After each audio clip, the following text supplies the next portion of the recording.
Hi sexies, my name's Azalea and I'm here to tell you all about animal roleplay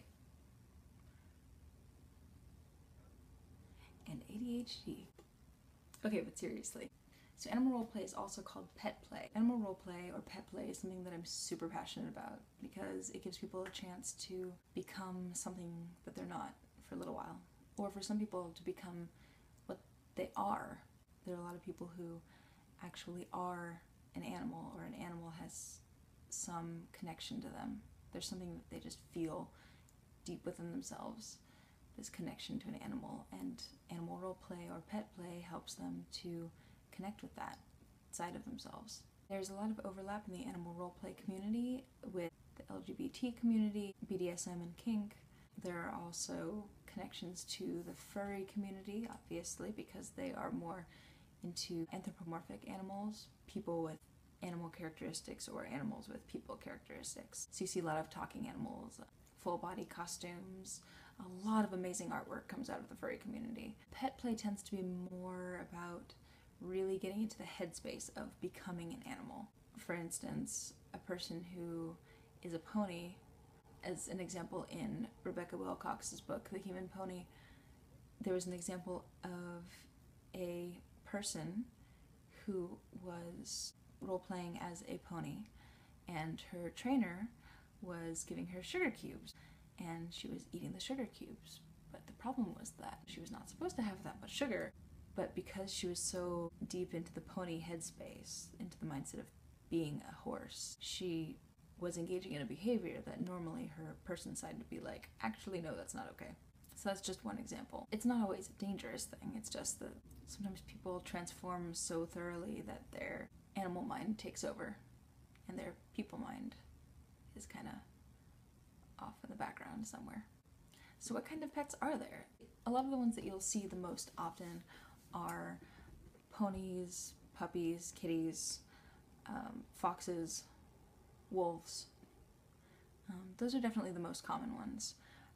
I've had people ask me why human ponies are called ponies and why puppies and why kitties. The best explanation I've heard is because human horses are smaller than bio horses or actual horses or real horses.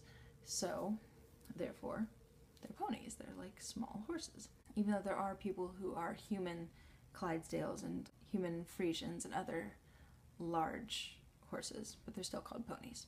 As far as puppies and kitties, I don't really know, but it's cute, so maybe it's just because it sounds cute. I've been noticing a lot more foxes and wolves lately.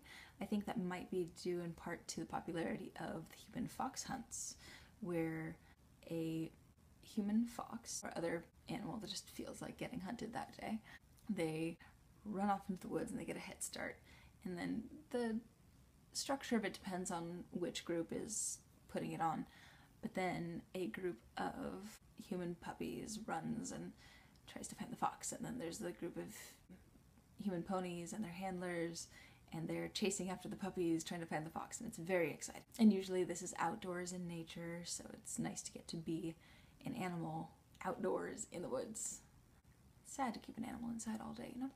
But there are also a lot of indoors human pets, which is awesome too, because a lot of people have spaces that they live in that are not large enough to have pets, or landlords don't allow pets, they might be allergic, whatever the case may be.